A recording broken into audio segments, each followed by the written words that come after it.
तब लग कुशल न जीव कहूं सपने हूं मन विश्राम, जब लग भजत न राम कहूं शोक धाम तज काम। ये दुखों का खजाना काम अर्थात इच्छा, इसका त्याग करके भगवान की शरण में होकर जब तक नाम जप नहीं करोगे स्वप्न में भी तुम्हें विश्राम नहीं मिलेगा। और नाम जप एक गंदे आचरण करने वालों के हृदय में नहीं हो सकता। नाम परम पवित्र है।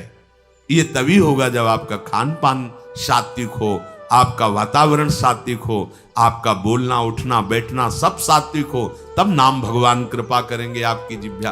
फिर कौन सी इच्छा रह जाएगी, कौन सी इच्छा रह जाएगी? अरे आप विश्वास कीजिए, ये जितनी इच्छाएं हैं सब स्वाप्निक हैं। जब आप सच्चा विवेक धारण करेंगे तो आपसे पूछा भी जाएगा कि जबरदस्ती केवट से कह रहे ले लो, वो कह रहा आप कछुनाथ न चाहिए मोरे, नहीं चाहिए।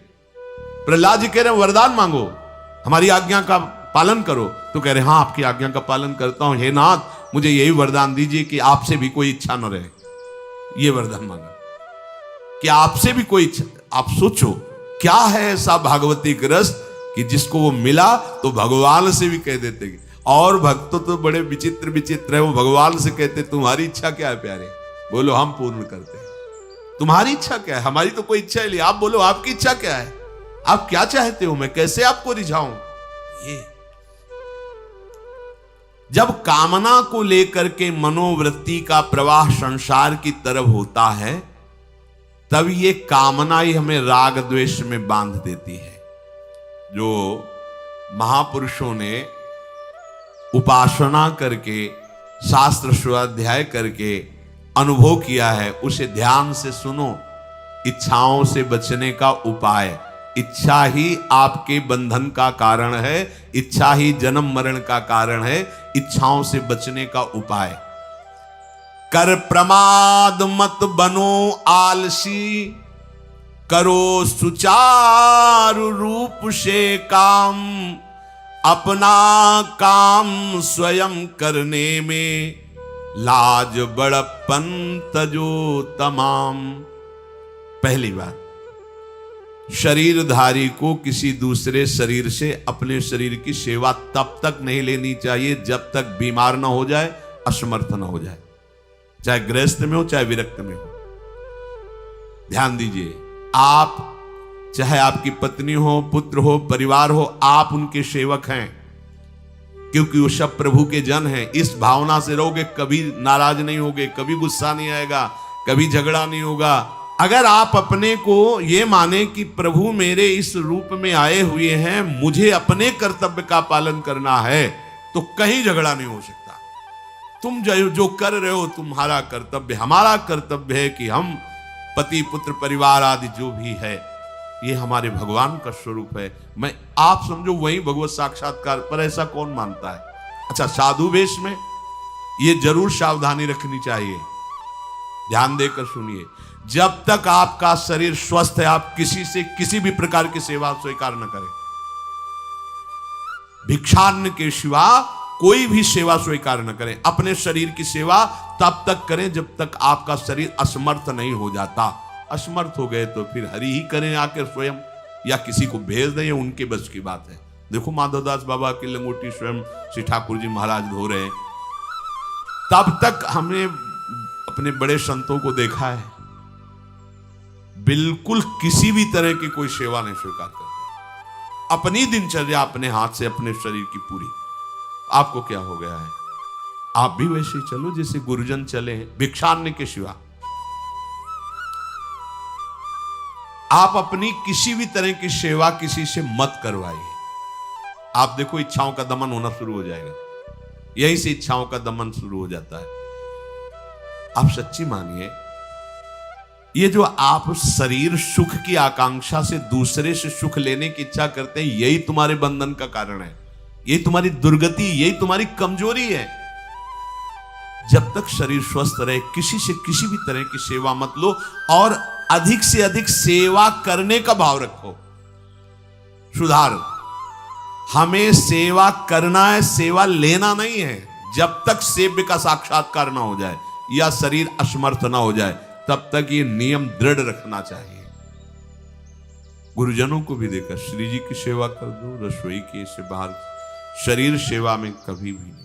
कभी धोखे से ऐसे वस्त्र आदि रह गए और महाराज जी उन पर धो के जल्दी से फैला दिया तो भी डांट लगी, ऐसा क्यों किया? नहीं रखे थे महाराज जी, हमने ऐसा कर नहीं, जब तक हम कहें नहीं तब तक नहीं। आज भी सरकार अपने ही हाथ से श्री जी को भोग लगा के ही, सब हैं पर वो अपने ही हाथ से 2 रोटी भोग बना के। देखो बुजुर्ग संतों को, बड़े महापुरुषों को हमने देखा है, अपने शरीर, जब तक शरीर में सामर्थ्य है तब तक, ये महापुरुषों का आदेश है, अपना काम स्वयं करने में लाज बड़प्पन तजो तमाम। अपना काम करने के लिए आप किसी को भी आदेश मत करें, किसी की भी सेवा स्वीकार न करें। हाँ, हमें भूख लगेगी तो रोटी मांग लेंगे जाकर के, क्या जरूरत है हमें किसी की सेवा स्वीकार करने की? मांगो, खाओ, खूब भजन करो, सत्संग करो, कम खर्चे वाला जीवन रखो। जरूरत क्या है? जो जरूरत है गली चलते दे देंगे भगवान, विश्वास करो, गली चलते दे देंगे। विरक्त गृहस्थ धर्म पूर्वक कमाओ, जितनी आवश्यकता प्रभु दे देंगे। ऐसा कोई त्रिभुवन में नहीं जिसकी आवश्यकता की पूर्ति न होती हो। अनावश्यक तुम्हारी मांगे जो हैं वही तुम्हें दुख दे रही हैं। आवश्यक व्यवस्था सबको भगवान दिए हुए हैं, अनावश्यक मांग के लिए तुम्हें फिर फंसना होगा। ये तुम्हारी अनावश्यक मांगे हैं, ये हो जाए, वो हो जाए, वो जो आपको जीवन जीने के लिए जरूरी है, धर्म पालन के लिए जरूरी, वो बिना मांगे भगवान दे रहे हैं सबको। देख लो। हाँ, आप कि भाई हमको उस परिकर में रहना है, उस कोर्ट से रहना है, वो सब वीआईपी, तो हमको भी उस कोर्ट का, ये मांगे हैं तुम्हारी। तुम्हारा प्रारब्ध जितना है उतना तुम्हें मिलेगा, जो आवश्यक है वो तुम्हें मिलेगा। अनावश्यक मांगे करोगे फंसोगे, अधर्म में कूदना पड़ेगा तुम्हें। हाथ पैर सब साधन प्रभु ने दिए, दया कर तुम्हें समान, फिर क्यों उनसे काम न लेते, क्यों रखते हो झूठी शान। तुम्हारी सेवा के लिए तुम्हारे पास हाथ है, तुम्हारे चरण है, तुम्हें बुद्धि दी है, दूसरे से क्यों सेवा स्वीकार करते हो? प्रभु ने दया करके उद्धार के लिए तुम्हारे पास पूरी सामग्री दे दी, उसका प्रयोग करो। तन मन दोनों का हित करता, निश्चय शारीरिक श्रम युक्त। देखो ये है, जिसने अपना परम मंगल ठाना है वो शरीर को कभी प्रमाद में नहीं रखता, चाहे गृहस्थ हो चाहे विरक्त हो। ये आलस्य प्रमाद किसी के लिए भी ठीक नहीं है। नियत समय तक सो जाओ, इसके बाद खूब मेहनत करो, चाहे गृहस्थ हो चाहे विरक्त। विरक्त हो तो खूब नाम जप, वाणी पाठ, ब्रह्मचर्य से रहना, आसनों में बैठना, हाँ, सेवा करना, शारीरिक श्रम नहीं, खूब सेवा करो, धाम की सेवा करो, नालियां साफ करो, गलियां साफ करो, जो सेवाएं में इसे श्रम करो। ब्रह्मचर्य पचाने के लिए श्रम भी तो होना चाहिए। श्री जी की प्राप्ति के लिए मन वचन कर्म से श्री जी के चरणों का आश्रय लेकर के जितना आप अन्न डालते हो उतना आप इसका प्रयोग करो शरीर का। इससे ममता मत रखो। खूब धाम, पुराने संतों को देखो, सोहनी पकड़े कहां कहां तक परिक्रमा में लगा। हमने देखा है एक हरिदासी महात्मा थे, पीछे पानी घाट की तरफ उनकी छोटी सी कुटिया, किलोमीटर तक ऐसे ही सोहनी लगा रहे। वृद्ध वृद्ध महात्मा सेवा करें। अपने लोग जवान महात्मा होकर, शरीर स्वस्थ होकर, बेइज्जती सम, अगर सोहनी पकड़ के खड़े हो जाओगे गली में तो आपको लगेगा अपनी बेइज्जती हो रही है। वाह, कितनी बड़ी इज्जत है हमारी। स्वामिनी के महल की वीथियों में सोहनी लगाने में तुम्हें बेइज्जती लग रही, और आचार्य चरण याचना कर रहे हैं। यत्किंकरीष बहुशा खलुका कुवाणी, नित्यम परस्य पुरुषस्य शिखंड मौले, तस्या कदापि रसनिधेर वृषभानुजायात, तत्केल कुंज भवनांगण मार्जनीश्याम।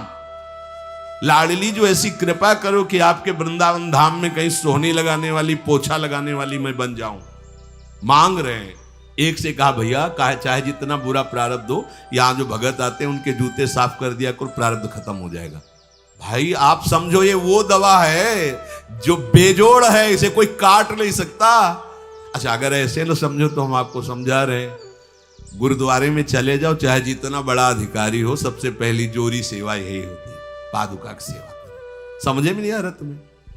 अरे जिसे हम हंसते हंसते कह रहे हैं वही तुम्हारे बंधन काटने का कारण बन जाए, यदि मान लो बात। पर वो हम जूता साफ करेंगे नहीं, मन से हम कितने गंदे हैं ये हम नहीं देख पा रहे हैं। वो तो बाहर वृंदावन की रज उनमें पादुका में लगी, छोटी मोटी बात नहीं है। पादुका जो रखी है ये बंधनी है, आप इनको ऐसे साधारण जूते मत समझ लो, ये रज में चलते। एक दिन एक ब्रजवासिनी माई रोटी रखे, उसके ऊपर पादुका रखे, एक हाथ में लाला लिए और एक हाथ में जल का ऐसे लिए जा रहे, उनका अभ्यास ऐसा। अब पादुका पहन के चलने में परेशानी होती थी, तो कोई एक संत थे और बाहर से आए हुए थे, वो हंस दिए हैं, कैसे बावरी रोटी के ऊपर जूता लगा। ऐसे मतलब कितने साल हो गए ब्रजवास करते हुए, वह कई वर्ष हो गए। अरे ये वो जूती नहीं है जो साधारण जूती है, वृंदावन बरसाने की रज लगी हुई, इसमें ये रज लगी हुई है। तुझे रज नहीं दिखाई दे रही, जूती दिखाई दे, क्या ब्रजवास कर रहा है, डांट के चल दी। ये समझो, हम कहें कि जूती साफ करो तो हम जूती साफ करेंगे, और ये है कौन सी जूती साफ में, क्या रज है। वृंदावन बरसाने सब जगह घूमते रहते हैं ये महाभागवत जन। अगर इनकी ये गृहस्थ विरक्त मत देखो, सब लाडली जी के लाडले हैं जो यहाँ आए हुए हैं। अगर हम उनकी पादुका साफ करेंगे तो हमारा हृदय साफ हो जाएगा। पर कोई मानता कहाँ है। अपनी सेवा स्वयं करो और दूसरे की सेवा मिल जाए तो जैसे लोभी आदमी के सामने धन फेंक दे तो कैसे भागता है, ऐसे आपको होड़ लगनी चाहिए कि ये आदमी इतना न कर पाए जितना हम सेवा करें। परमार्थ में शरीर पोषण नहीं, परमार्थ में शरीर की धज्जियां उड़ानी है, अहंकार की, देहाभिमान की। राखे अपने को सदा भगवत सुमिरन लीन, सुने न जग के दोष गुण, करे न चित मलिन। सदैव अपने को ये देखता रहे कि प्रभु का सुमिरन चल रहा है कि नहीं अंदर। ये बहुत बड़े काहे की परेशानी, हम तो यही समझ नहीं पा रहे कि इतनी झंझटें लेकर कैसे घूम रहे लोग। अगर हृदय में राधा राधा चल रहा है, आप व्यापार कर रहे हो, नौकरी कर रहे हो, गृहस्थ हो, विरक्त हो, जो भी, अब आपको चिंता क्या होनी चाहिए। देखो ना, थोड़े दिन ऐसे चल के देखो, हर कार्य बहुत अच्छा होता है जब भगवत सुमिरन पूर्वक आप एकाग्रता पूर्वक कार्य करें, हर कार्य में आपको आनंद आएगा। पर वो तो शरीर पोषी, जैसे आग जलने में फफोला पड़ जाता है ना, उसको बहुत संभाल के रखते हैं, ऐसे देहाभिमानी साधक भी होते हैं कोई कोई, इतना शरीर को सजा के, इतना संभाल के कि लगता है यही भगवत प्राप्ति है इनकी, कि इनके शरीर बिल्कुल ऐसे नहीं। संतों ने देखो ना कैसे अपने शरीर के राग का त्याग किया है, गुरुजनों की आज्ञा में तत्पर होकर धज्जियां उड़ा दी देहाभिमान की, तब उनको परम पद प्राप्त हुआ है। अपने शरीर का राग रखने वाला परमार्थ में कैसे चल सकता है। कब तक फंसे रहोगे विषयासक्ति वासना में हो दीन, अरे कब तक मन में भरे रखोगे दुर्विचार दुर्भाव मलिन। जिन भोगों के लिए हो रहे तुम लालायित सुखमय जान, यही घोर दुख उपजाएंगे, बढ़ जाएगा अज्ञान। इसलिए छोड़ो सब आशा ममता, आसक्ति कामना मद अभिमान, एकमात्र शरणागत होकर भजो निरंतर राधे श्याम। प्रभु की आसक्ति हृदय में धारण करो, यही समझ में नहीं आता। चले हो राग त्यागने के लिए, पोषण कर रहे हो शरीर राग का, कैसे बात बने। चलो कोई विषय संसारी है तो लगता है अभी बेचारा है।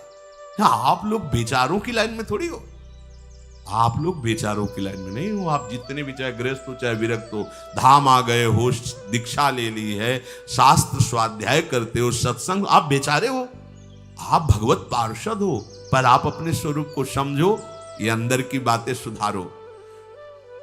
आगे कह रहे हैं कि सुने न जग के दोष गुण, करे न चित्त मलिन। अपने भगवत चिंतन में मगन रहो। कोई तुम्हें यदि किसी की निंदा आदि सुनाने लगे तो उसे मत सुनो। पूछे कछु कछुए कहे, को आए के पास, सुन ले कछु बोले नहीं, सब ते रहे उदास। पर निंदा पर दोष के कथन सुनन में लोग, जो आनंद अनुभव करें तो लहे नरक के भोग। तुम्हारे पास आकर कोई तुम्हें दूसरे की निंदा सुना रहा है, और अगर तुम्हें हर्ष हो रहा है, कैसी बात, कोई नामदाता सदगुरु की निंदा करे तुम सुन लिए, कैसे तुम्हारे इस पाप का प्रायश्चित होगा। सुनने और कहने वाले दोनों को एक ही दंड मिलता है बराबर। तुम अपने गुरुदेव की निंदा सुन ली, तुम अपने आराध्य देव की अवहेलना की बात सुन ली। उपासना नहीं है, कहीं देहाभिमान है कि हम तो गुरु से श्रेष्ठ है ना, गुरु जी की निंदा होती हमारी वंदना हो रही, परिणाम में लड्डू मिलेगा, खा लेना, परिणाम पक्का। पर निंदा के कीते आवत नहीं कछु हाथ, मूरख पर्वत पाप को ले चल अपने साथ। वैष्णव निंदा, भक्त निंदा, गुरु निंदा, ये तो बहुत ही भयानक है। भक्तन निंदा अति बुरी भूल करे जिन कोय, किए सुकृत बहु जन्म के क्षण में डारे खोए। कह रहे जो दूसरे की निंदा सुनने में आनंद का अनुभव करता है उसको भोग मिलेगा, काहे का? बोले नरक का भोग मिलेगा। इसलिए जो तुम्हें ऐसी बातें सुनाने के लिए उत्साहित हो उनसे उदासीन रहो, अर्थात उनसे कोई परिचय नहीं, कोई अपनापन नहीं। हाथ जोड़कर कह दे कि आज तो आप कृपा करके आ गए हो, आगे कृपा करके कभी मत आना। नहीं, आज हम आपका स्वागत नहीं कर रहे, आगे स्वागत करेंगे तो आप सह नहीं पाओगे, इसलिए आप कृपा करके आगे मत आना। हम आपके पास गए नहीं, आप आकर हमारे गुरु की, हमारे इष्ट की अवहेलना की बात करोगे तो आज क्षमा करते हैं, चले जाइए, दोबारा मत आना। चाहे वो कोई भी हो, तुम्हारी निष्ठा में इतनी ताकत है वो झुक जाएगा, उसकी सामर्थ्य नहीं कि वो आगे आ जाए। अगर हमारे कोई इष्ट की, आचार्य की या किसी भी नाम जापक की कोई निंदा करता है, हम सुनते हैं और उसे सुख मानते हैं, तो कह रहे हैं उसको नरक का भोग मिलेगा। नहीं, हमें जिस मार्ग में चलना है, हमें अपने आराध्य देव की प्रति प्रीति प्राप्त करनी है, और प्रीति प्राप्त होती कोई भी रामकृष्ण हरि शिव बोले, सबके चरणों में हमारा नमन है, सबकी चरण धूले हमारे माथे पे। निंदा करना, अरे सब जगह भगवान है, ये बात देखने के लिए तो हम चले, हम निंदा स्तुति। अगर कोई हमारा मित्र बनता है, हमारा निज जन बनता है, और हमको हरि गुरु इष्ट आदि किसी भी तरह की कोई निंदा हमें बिल्कुल बर्दाश्त नहीं करना चाहिए और दूरी बना लेनी चाहिए, कभी उससे संभाषण नहीं करना चाहिए। कहे न अपनी बात कछु, सुने न पर की बात, एक निष्ठ प्रभु में रहे, बसो सदा दिन रात। अपने हृदय की भक्ति की बात सहसा किसी से ना कहे और ना किसी की बात सुने, क्योंकि हमें अपनी आचार्य निष्ठा, गुरु निष्ठा से चलना है। आप अपनी निष्ठा से चल रहे हो, हमारे काम की है नहीं, क्योंकि अब हम बदलने वाले हैं नहीं, तो तुम्हारी निष्ठा से हम में कोई परिवर्तन होने वाला नहीं। और हम अपनी निष्ठा की बात तुमसे इसलिए नहीं कहेंगे कि वो तो इष्ट मिले और मन मिले, मिले भजन रस रीति, तब वो बात कहनी चाहिए, ऐसा किसी से नहीं। तो क्या करे, एक निष्ठ होकर अपने आराध्य देव में दिन रात लगा रहे।